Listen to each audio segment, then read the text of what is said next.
देश के एक प्राइमरी स्कूल में लड़कियों की शिक्षा को बढ़ावा देने और उसे टेक्निक से जोड़ने की कोशिशों के कारण महाराष्ट्र के सोलापुर के शिक्षक को ग्लोबल टीचर प्राइज से नवाजा गया है। 32 साल के विजेता रंजीत सिंह दिसाले को इसके तहत $10 लाख यानी 7 करोड़ 38 लाख रुपए का पुरस्कार मिला है। दिसाले अब इस राशि का आधा हिस्सा अपने साथियों को देने का ऐलान कर चुके हैं। महाराष्ट्र के सोलापुर में बुरी तरह से सूखाग्रस्त गांव में जिला परिषद प्राइमरी स्कूल के टीचर दिसाले को उनकी कोशिशों के कारण दुनिया के सबसे अद्भुत टीचर का अवार्ड मिला है। रंजीत अंतिम दौर में पहुंचे 10 प्रतिभागियों में विजेता बनकर उभरे हैं। ये पुरस्कार हर साल दिया जाता है। इसकी शुरुआत वारके फाउंडेशन ने साल 2014 में की थी और इसके तहत उन शिक्षकों को ये सम्मान दिया जाता है जिन्होंने अपने काम में उत्कृष्ट योगदान दिया हो। महाराष्ट्र के राज्यपाल भगत सिंह कोश्यारी और मुख्यमंत्री उद्धव ठाकरे ने भी उन्हें इस विशेष सम्मान के लिए बधाई दी है। आगे आपको बताते हैं कि रंजीत सिंह दिसाले को ये पुरस्कार क्यों मिला है, मगर उससे पहले अगर आपने अभी तक लोकमत हिंदी के YouTube चैनल को सब्सक्राइब नहीं किया है तो जल्दी से कर लीजिए। साथ ही बेल आइकन को प्रेस करना बिल्कुल भी ना भूलें। दरअसल ये कहानी शुरू होती है महाराष्ट्र के सोलापुर जिले के पारितेवादी गांव से। साल 2009 में रंजीत सिंह दिलासे जब वहां के प्राइमरी स्कूल पहुंचे तो स्कूल के हाल एकदम बेहाल थे। स्कूल के नाम पर जो बिल्डिंग थी वो बहुत ही बुरी हालत में थी। बिल्डिंग को देखकर लग रहा था कि वो बिल्डिंग जानवरों के रखने और स्टोर रूम के काम आती थी। लोगों को अपने बच्चों को, खासकर लड़कियों को पढ़ाने में कोई इंटरेस्ट नहीं था, क्योंकि उनका मानना था कि इससे कुछ बदलने वाला नहीं है। लेकिन रंजीत ने इसे बदलने का जिम्मा लिया। वो घर घर जाकर बच्चों के पेरेंट्स को पढ़ाई के लिए तैयार करते थे। लेकिन सिर्फ यही काम नहीं था, इसके साथ ही एक और समस्या भी थी।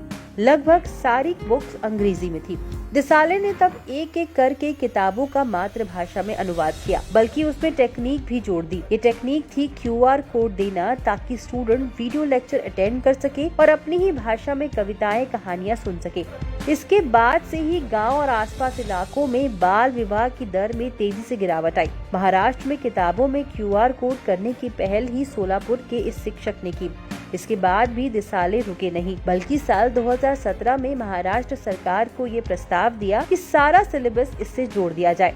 इसके बाद दिसाले की ये बात पहले प्रायोगिक स्तर पर चली और तब जाकर राज्य सरकार ने घोषणा की कि वो सभी श्रेणियों के लिए राज्य में QR कोड पाठ्य पुस्तक शुरू करेंगे। अब तो NCERT ने भी ये घोषणा कर दी है। लंदन में हुए पुरस्कार की घोषणा के कुछ देर बाद दिसाले ने कहा कि वो अपनी पुरस्कार राशि का आधा हिस्सा अपने साथी प्रतिभागियों के बीच बांटेंगे। उन्होंने कहा कि उनके दुनिया भर के 10 साथी फाइनलिस्ट के अतुल्य कार्य के लिए वो करीब 7 करोड़ की इनाम राशि उनके साथ बांटेंगे। कोरोना के कारण इस कार्यक्रम को ऑनलाइन आयोजित किया गया था। इसी के साथ वो ग्लोबल टीचर प्राइज के इतिहास में पहले ऐसे शख्स बनेंगे जो अपनी इनामी राशि बांटेंगे। दिसाले ने कहा कि कोविड-19 महामारी ने शिक्षा और संबंधित समुदाय को कई तरह से मुश्किल स्थिति में ला दिया है। हालांकि इस मुश्किल घड़ी में भी शिक्षक ये सुनिश्चित करने के लिए पूरा प्रयास कर रहे हैं कि हर विद्यार्थी को अच्छी शिक्षा मिल सके। दिसाले ने कहा कि शिक्षक इस दुनिया में असल में बदलाव लाने वाले लोग होते हैं, जो चौक और चुनौतियों को मिलाकर अपने विद्यार्थियों की जिंदगी को बदल रहे हैं। वो हमेशा देने और शेयर करने में विश्वास करते हैं। उन्होंने कहा, इसलिए मुझे भी घोषणा करते हुए बहुत खुशी हो रही है कि मैं भी इस पुरस्कार राशि का आधा हिस्सा अपने प्रतिभागियों में उनके शानदार कार्य के लिए सम्मान के तौर पर बांटूंगा। मेरा मानना है कि साथ मिलकर हम दुनिया को बदल सकते हैं, क्योंकि साझा करना ही आगे बढ़ना है। इस वीडियो में फिलहाल इतना ही। आपकी क्या राय है हमें कमेंट सेक्शन में जरूर बताइएगा। साथ ही देश विदेश की तमाम बड़ी खबरों के लिए लोकमत हिंदी के YouTube चैनल को सब्सक्राइब करें। अगर आप ये वीडियो Facebook में देख रहे हैं तो हमारे Facebook पेज को फॉलो करें।